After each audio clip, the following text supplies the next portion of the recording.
first of all, I'm so honored to share the stage with these incredible people, several of whom I also have the honor to work with regularly in our work as we try to be as intersectional as possible in this movement. I oversee most of the pop culture strategies for Define American. Our work generally falls into two categories: news media and entertainment media. And I'm here today to talk a little bit about the entertainment media side of things. Define American was founded 7 years ago by Jose Antonio Vargas. Jose is one of the more recognizable and well-known undocumented immigrants in the U.S. today.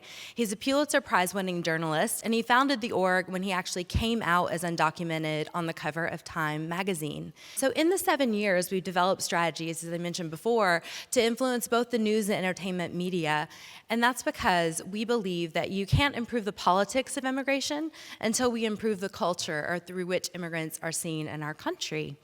So we've been engaging in this work, and most recently for the past 2.5 years, really heavily in the pop culture space.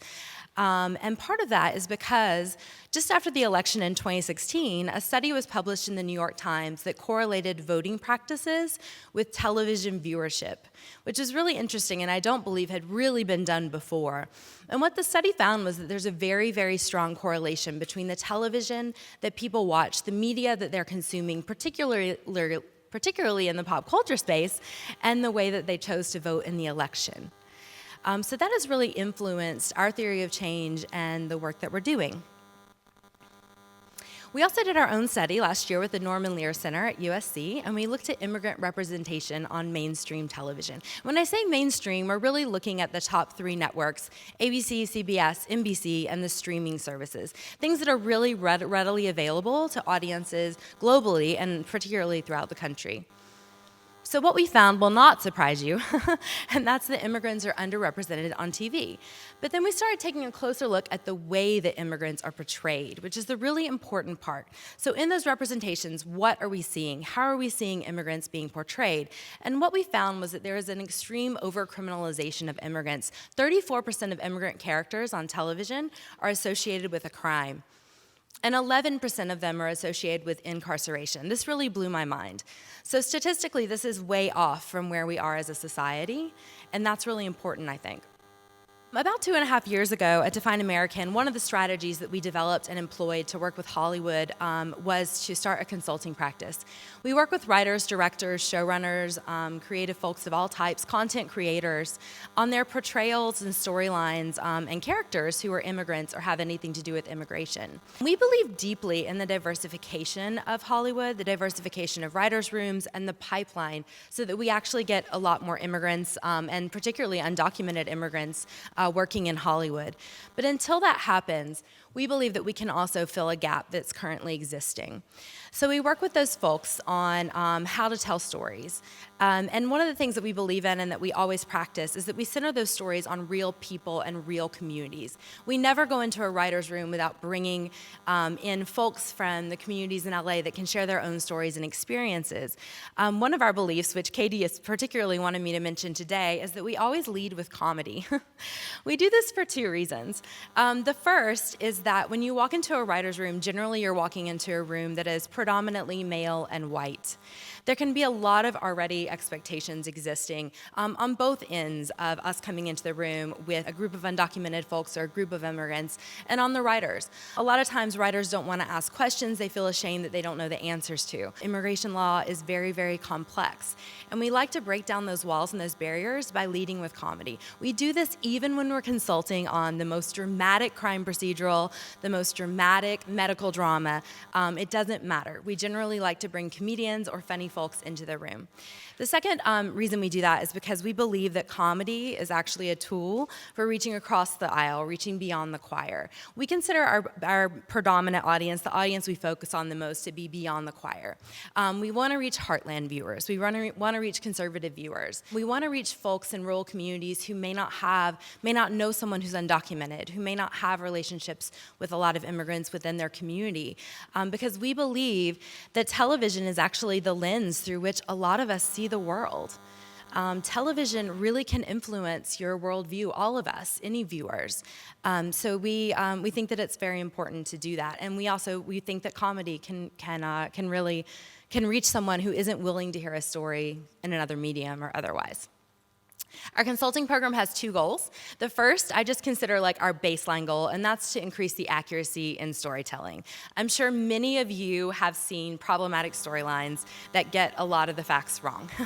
And in immigration, we see this a lot. Again, immigration law is very complex. It's changing with the 24-hour news cycle, and it can be difficult for a content creator to engage in a storyline around immigration when they know it's not going to air for 6 months or a year, and everything could be different at that point. But what we want to avoid are stereotypical portrayals that are really reductive in their storytelling. A lot of times misinformation gets out this way, and that's the first and foremost thing that we want to avoid. Generally, most content creators are anxious to talk to us about this specific thing. They want to get their facts straight. They want to get it right. The second goal is the one I'm the most interested in, which is to increase the complexity of narratives. We are lucky to have the opportunity to go in and meet with folks and seed stories, seed narratives that we would like to see projected out to a mass audience, narratives that we feel like are humanized and complex, and not stereotypical and not reductive. So that's a lot of the work that we do. We'll work with a project that knows that they want to do a storyline about an immigrant or immigration, but they don't know where to start. And that's where we come in, and we feel that we can be helpful. And then we prioritize mainstream television. Last year we worked with around 45 individual projects, both in TV and film. So we do a lot of consulting work. But the ones that we tend to get the most excited about are the ones that we feel, again, are going to preach beyond the choir and reach a mass audience. The CW's Roswell has been a big project of ours this year. Grey's Anatomy, shows that we feel like will reach conservative viewers and have the potential and opportunity to change their hearts and minds.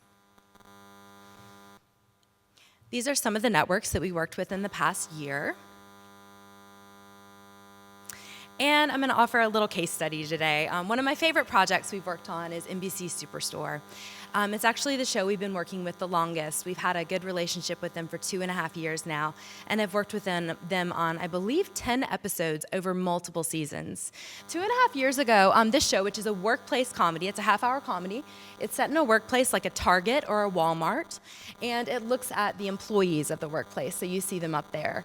And 2.5 years ago, one of these primary cast members, one of the employees, Mateo, all the way on the left over there, played by Nico Santos, came out as an undocumented immigrant. And this is when we were just beginning the work in the consulting practice at Define American. So we reached out to the showrunner and asked if they would be willing to have a conversation with us or if they'd be interested in talking to us. And they said, absolutely. Let's set something up for tomorrow. So the next day, we hopped on the phone with 30 members of the writers' room who had at least 1 million questions about immigration and how it works. But the thing that stuck with me the most was their most burning question, which was simply, now we've revealed that Mateo is an undocumented immigrant. How do we get his citizenship? Silence. So I got to be the lucky one to break it to them that there is no pathway to citizenship in our country, and that this was not a simple storyline that they could wrap up in an episode or a few episodes or a season or maybe even ever. So I'm happy to report we've worked with the show now pretty intimately for 2.5 years on Mateo's arc. And as 2.5 years in, he still does not have a citizenship. They have covered the story, like I said, in about 8 to 10 episodes, pretty in depth, and have really explored what a character like this might be going through and feeling, and how his friends and colleagues know or don't know and support him or don't support him, and what that looks like. So for us, it was a win if they could just convey to their audience that immigration is complex, that there is no easy answer, that Mateo can't just do something simply like go back to the Philippines and fix the problem or get married and have an easy answer like that. So that's the work that we've been doing with the show, and I wanted to share a clip. So the clip I'm going to show is actually from when Mateo first came out as an undocumented immigrant, and he didn't know that he was undocumented, so this is when he comes to the realization that he is undocumented. Hey, look what I found over in menswear. A good old pair of American blue jeans pants. Hey, looking good. Good luck getting a pair of these babies in Manila. You know, I think he means well. He's just, he doesn't understand. It's not like I don't love America. I do. But it's not perfect. You guys are way too into brunch. I wish Asians were allowed to vote. I don't really get the whole basement. Hold on a second. What are you talking about? Yeah, I know. It's a democracy. One person, one vote. Oh, unless you're Asian American. Tell me why that is. I don't know that I can. Are you, Mateo, you're an American citizen, right? Oh, just because I'm Asian, I can't be a citizen? No, I'm sorry. It's just that I've read about so many situations where parents bring their kids into the country illegally, and then, you know, they don't even tell them that they're undocumented. Believe me, I have plenty of documents. I went to the green card store personally with my grandmother. The green card store? Yeah, they sell green cards and knockoff handbags and bootleg Spider-Man DVDs. Grandma, naalala mo ko yung binili natin dati para sa akin? So yung green card na yon, counterfeit. So ibig sabihin hindi ako American citizen? At pwede natin pinanood ng Spider-Man legally sa Netflix? Glenn? This isn't easy for me to say, but I found out today that I am not an American. But I love this job. Mateo, you're an American. And I'm Filipino. And everybody's everything. So it's like nobody's anything. And that's beautiful. Well, okay. Okay. Let me see that pen.